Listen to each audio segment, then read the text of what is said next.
Hello students, आज हम discuss करेंगे कुछ special method of shaft sinking के बारे में जो हम तब यूज करते हैं जब conventional method of shaft sinking काम में नहीं आते हैं। ये मेथड्स को तब अडॉप्ट किया जाता है जब ग्राउंड लूज या फिर अनस्टेबल हो, जैसे कि मड आ जाना या सैंड आ जाना। दूसरा केस है एक्सेसिवली वाटरी स्टार्टा हो जाना। अगर कोई ऐसा स्टार्टा है जो एक्सेसिवली वाटरी है तो वहाँ पर हम लोग special method of shaft sinking इस्तेमाल करते हैं, या फिर इन दोनों का कॉम्बिनेशन जब होता है तब हम लोग special method of shaft sinking का इस्तेमाल करते हैं। कौन कौन से मेथड होते हैं special method of shaft sinking, उसको देख लेते हैं। तो सबसे पहला सिस्टम है पाइलिंग सिस्टम या पाइलिंग मेथड, दूसरा है कैसियन मेथड, तीसरा है फ्रीजिंग मेथड, चौथा है सीमेंटेशन मेथड। तो चलिए सबसे पहले बात कर लेते हैं द पाइलिंग सिस्टम के बारे में। यह मेथड लूज डिपॉजिट्स जैसे कि सैंड, मड या एल्यूवियम के थ्रू सॉफ्ट सिंकिंग के लिए यूज होता है। यानी वे ऐसा स्टार्टर में इस्तेमाल इनका किया जाएगा, इस मेथड का इस्तेमाल जो कंटेन करते हो सैंड, मड या एल्यूवियम। और ये जो पाइलिंग सिस्टम है वो 20 मीटर तक की गहराई तक के लिए ही एप्लीकेबल, उससे बियॉन्ड अगर आप जाते हैं गहराई तो ये काम में नहीं आएगा। इसमें जो मेजर कंपोनेंट है जो सबसे ज़्यादा यूज होता है वो है इंटरलॉकिंग स्टील पाइल्स। ये 6 से 10 मीटर लॉन्ग होते हैं और ये प्रैक्टिकली वाटर टाइट भी होते हैं। तो सरफेस में हम लोग क्या करते हैं, रिंग बना के सभी जो पाइल्स हैं इनको रखते हैं और एक एक करके हैमरिंग करके, किससे हैमरिंग करते हैं तो हैमरिंग करने के लिए हमारे पास जो इक्विपमेंट होता है वो होता है स्टीम पाइलिंग हैमर। जो स्टीम पाइलिंग हैमर है, इनसे हैमरिंग करते करते रोटेशन में हम लोग इन सभी पाइल्स को अंदर ज़मीन पे धंसाते हैं, हैमरिंग डाउन करते हैं। जब ये पाइल्स धंस जाते हैं तो उनके अंदर जो यहाँ लूज डिपॉजिट दिख रहा है इसको हम लोग एक्सकावेट कर देते हैं, एक्सकावेट करते जाते हैं। इसको और हैमरिंग डाउन करते जाएंगे और जो बीच में जो हमारा मटेरियल आएगा उसको एक्सकावेट करते जाएंगे। हमेशा ध्यान ये देना है कि पाइल्स के जो बॉटम एंड्स हैं, ठीक है, पाइल्स के जो नीचे वाले सिरा है ना, हमेशा एक्सकावेशन से हमेशा आगे रहेंगे ताकि वाटर या लूज सैंड का इंटरेस्ट ना हो। जब भी एक्सकावेशन, जब भी खुदाई जो है स्ट्रॉन्ग रॉक तक पहुंचता है तब हम लोग परमानेंट लाइनिंग कंस्ट्रक्ट कर देते हैं और सिंकिंग फिर नॉर्मल कंडीशन के हिसाब से प्रोसीड होती है। तो इस तरह से ये पाइलिंग सिस्टम हम लोग करते हैं। अभी नेक्स्ट बात करते हैं कैसियन मेथड के बारे में। कैसियन मेथड्स को 3 कैटेगरीज में डिवाइड किया जा सकता है, open caisson method, drop shaft method and pneumatic caisson method. सबसे पहले हम लोग डिस्कस करेंगे open caisson method.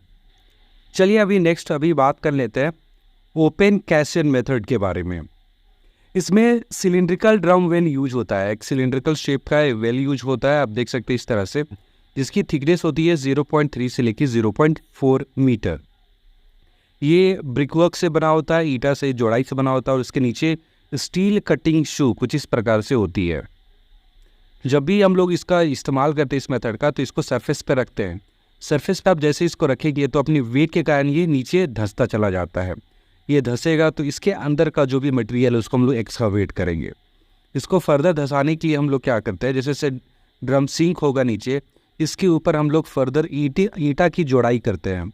Brick work यहाँ पे हम लोग ऊपर करते जाते हैं, जैसे जैसे वो नीचे धंसता चला जाएगा वैसे वैसे हम लोग इसके ऊपर जो ईटा का गाथरी, ईटा का जो जोड़ाई है वो हम लोग करते चले जाएंगे और शाफ्ट के बीच का जो भी मटेरियल आता जाएगा उसको एक्सकावेट करते जाएंगे। समटाइम्स ब्रिक सिंकिंग ड्रम के प्लेस पे हम लोग कंपाउंड सिंकिंग ड्रम भी यूज करते हैं, जो इसी ब्रिक वर्क को, इस तरह का ब्रिक वर्क जो ड्रम होता है उसको 13 mm के स्टील प्लेट से सराउंड करता है। ये 30 mm का यहाँ पे स्टील प्लेट्स होगा, सेम टू सेम स्ट्रक्चर होगा, same to same steel cutting shoe होगा, उसको सराउंड करेगा क्या 30 mm का थिक स्टील प्लेट्स, और इसके अंदर ही क्या होगा, ब्रिक वर्क वगैरह होगा। तो इसे हम लोग बोलते हैं कंपाउंड सिंकिंग ड्रम। ठीक है, नॉर्मली हम लोग क्या इस्तेमाल करते हैं, ब्रिक सिंकिंग ड्रम। कभी कभी ब्रिक सिंकिंग ड्रम के प्लेस पर हम लोग कंक्रीट सिंकिंग ड्रम भी यूज कर सकते हैं। बस उसमें ब्रिकिंग की जगह क्या करते जाएंगे, ऊपर से कंक्रीटिंग करते जाएंगे। तो इसे हम लोग बोलते हैं ओपन कैसियन मेथड। चलिए नेक्स्ट अभी हम लोग बात करते हैं फोर्स्ड ड्रॉप शाफ्ट मेथड, जो कि कैसियन मेथड का एक सब टाइप है। यह मेथड तब यूज होता है जहाँ पर startup hard and soft layers को कंटेन करती है। इसमें एक कास्ट आयरन का ड्रम यूज होता है, तो इसे सरफेस पे रखकर हाइड्रोलिक रैम्स का यूज करके इस कास्ट आयरन के ड्रम को, ये है हाइड्रोलिक रैम, अब देख सकते हैं डायग्राम में भी, तो इनका यूज करके इन कास्ट आयरन के ड्रम्स को नीचे फोर्स डाउन किया जाता है। जैसे जैसे ये धंसते जाते हैं, इनके अंदर का जो भी मटेरियल है उसको एक्सकावेट किया जाता है। फिर इनको हाइड्रोलिक रैम की मदद से इसको और नीचे सिंक डाउन करते हैं और इसके बीच का जो मटेरियल है उसको एक्सकावेट करते हैं। यह मेथड अप टू 60 मीटर तक हम लोग यूज कर सकते हैं। चलिए अभी हम लोग नेक्स्ट कैसियन मेथड के टाइप के बारे में डिस्कस करते हैं, जो कि है नियोमैटिक कैसियन मेथड। इस मेथड का इस्तेमाल हम लोग वहाँ पर करते हैं जहाँ पर ग्राउंड फिलिंग का खतरा होता है, या फिर जहाँ पर inrush of water under small head का खतरा होता है, वहाँ पर इस मेथड का उपयोग किया जाता है। ये ओपन कैसियन मेथड का एक मॉडिफाइड वर्जन है। यहाँ पर भी एक सिंकिंग ड्रम का इस्तेमाल होता है। इस मेथड में हम लोग कटिंग शू या जो सॉफ्ट बॉटम होता है उसके 1.2 मीटर ऊपर यहाँ पर हम लोग एक पार्टीशन क्रिएट करते हैं, और पार्टीशन क्रिएट करने के बाद इसमें हम लोग कंप्रेस्ड एयर फीड करते हैं। कंप्रेस्ड एयर का जो प्रेशर होता है वो वाटर के प्रेशर से ज़्यादा होता है, ताकि ये यहाँ पे जो वाटर इनरश हो रहा है, जो ग्राउंड फिलिंग हो रहा है, वो ना हो। एट द सेम टाइम हम लोग ये भी इंश्योर करते हैं कि जो प्रेशर है वो वर्किंग लिमिट के बियॉन्ड ना चला जाए। इसलिए इस मेथड में जो एयर प्रेशर का जो लिमिट होता है वो 4 kgf पर मीटर स्क्वायर होता है। इस मेथड का इस्तेमाल हम लोग अप टू 30 मीटर कर सकते हैं। और यहाँ पर हम लोग सरफेस में सिंकिंग शाफ्ट जहाँ हो रहा है तो सरफेस में हम लोग एयर लॉक भी देते हैं, ताकि मेन एंड मटेरियल वाइंडिंग के टाइम में एयर लीकेज ना हो पाए। चलिए नेक्स्ट जो हम लोग सिंकिंग शाफ्ट के मेथड के बारे में डिस्कस करने वाले हैं वो है फ्रीजिंग मेथड। सबसे पहले बता दूं कि ये कोई शाफ्ट सिंकिंग का मेथड नहीं है, ये एक ग्राउंड ट्रीटमेंट है for the shaft sinking. Cementation method और फ्रीजिंग मेथड ये दो ऐसे मेथड्स हैं जो कि ग्राउंड ट्रीटमेंट के लिए इस्तेमाल होते हैं, ना कि ये शाफ्ट सिंकिंग के मेथड्स हैं। शाफ्ट सिंकिंग के मेथड्स हैं कैशन मेथड एंड पाइलिंग सिस्टम, जो हम लोग ने अभी डिस्कस किया है। तो ये जान लेना है आपको जरूरी कि ये एक क्या ग्राउंड ट्रीटमेंट मेथड है। ये मेथड कब एप्लीकेबल होता है, कब हम लोग इस्तेमाल करते हैं, वैसे केसेस में इस्तेमाल करते हैं जहाँ पर अनस्टेबल या फ्राइबल स्टार्टा हो with a heavy inrush of water, या फिर सैंड कनेक्टेड हो with heavy inflow of water, तो उन केसेस में हम लोग फ्रीजिंग मेथड इस्तेमाल करते हैं। इस मेथड में हम लोग वाटर बियरिंग स्टार्टा के अंदर large block of frozen ground को फॉर्म करते हैं। इस पूरे मेथड में 3 ऑपरेशंस होते हैं। पहला ड्रिलिंग, दूसरा इंसर्टिंग कोल्ड ब्राइन सॉल्यूशन, और तीसरा होता है थॉविंग। चलिए एक एक करके इन तीनों ऑपरेशंस के बारे में डिस्कस करते हैं। तो सबसे पहले शाफ्ट के सरकमफ्रेंस में हम लोग चारों तरफ होल ड्रिल करते हैं। ये होल जो है 150 mm के डायमीटर के होते हैं, और ये होल शाफ्ट के सरकमफ्रेंस में होते हैं 2.2 से लेके 2.3 मीटर के अंतराल पर, और ये होल वर्टिकल होते हैं। ये देखिए ये सरफेस है, यहाँ से हम लोग वर्टिकल होल इस तरह से ड्रिल करेंगे एट अ डिस्टेंस ऑफ 2.2 से लेके 2.3 मीटर। इसके बाद इन होलों में स्पेशल हम लोग स्टील ट्यूब डाल देते हैं, ताकि होल का केविंग साइड से ना हो पाए। फिर इन स्टील ट्यूब्स में हम लोग क्या करते हैं कि cold brine solution at a temperature of -20 degree centigrade हम लोग इन ट्यूब में पंप करते हैं।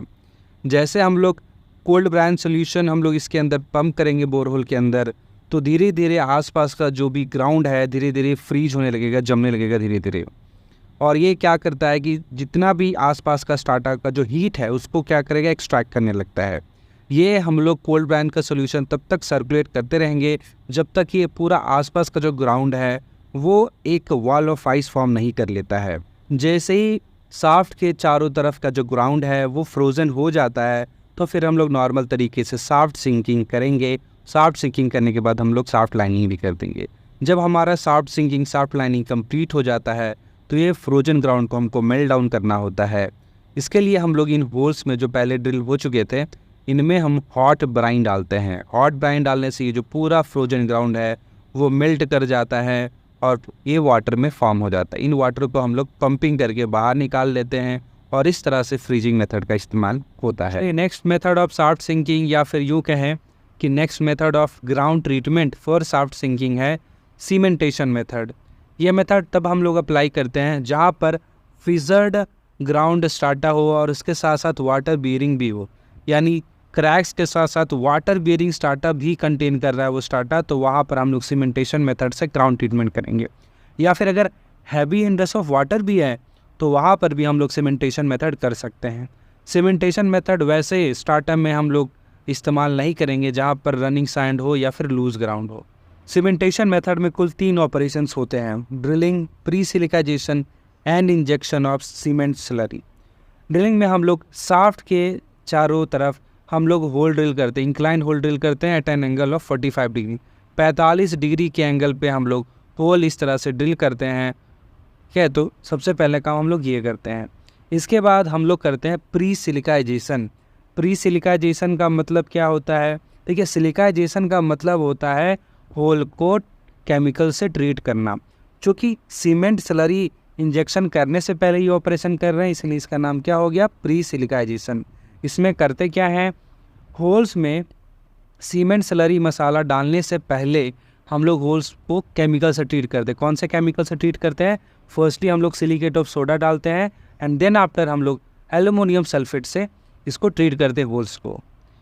तो ये जो हम लोग सिलिकाइजेशन या प्री सिलिकाइजेशन कर, इसका पर्पस क्या होता है? इसका पर्पस होता है फ्रिक्शन को रिड्यूस करना। जो भी स्टार्टर के अंदर जो फ्रिक्शन है, ठीक है, वो रिड्यूस करना, ताकि उन होल्स के अंदर जब भी सीमेंट का मसाला जाएगा तो आसानी से अंदर जा सके। तो इसके लिए उन होल में क्या करते हैं हम लोग?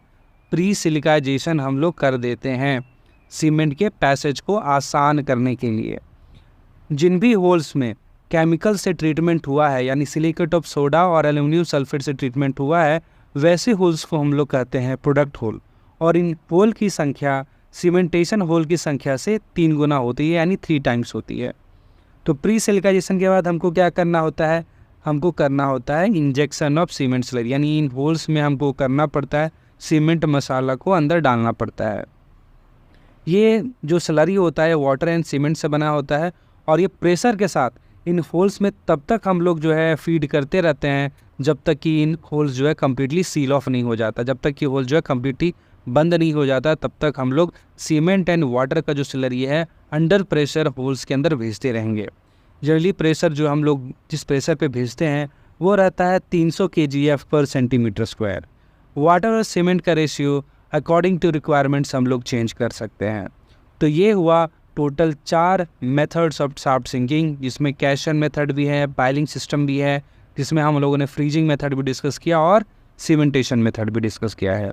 नेक्स्ट मॉड्यूल में हम लोग डिस्कस करेंगे शाफ्ट सिंकिंग से रिलेटेड कुछ इंपॉर्टेंट रेगुलेशन जो कोल माइंस रेगुलेशन 2017 में है।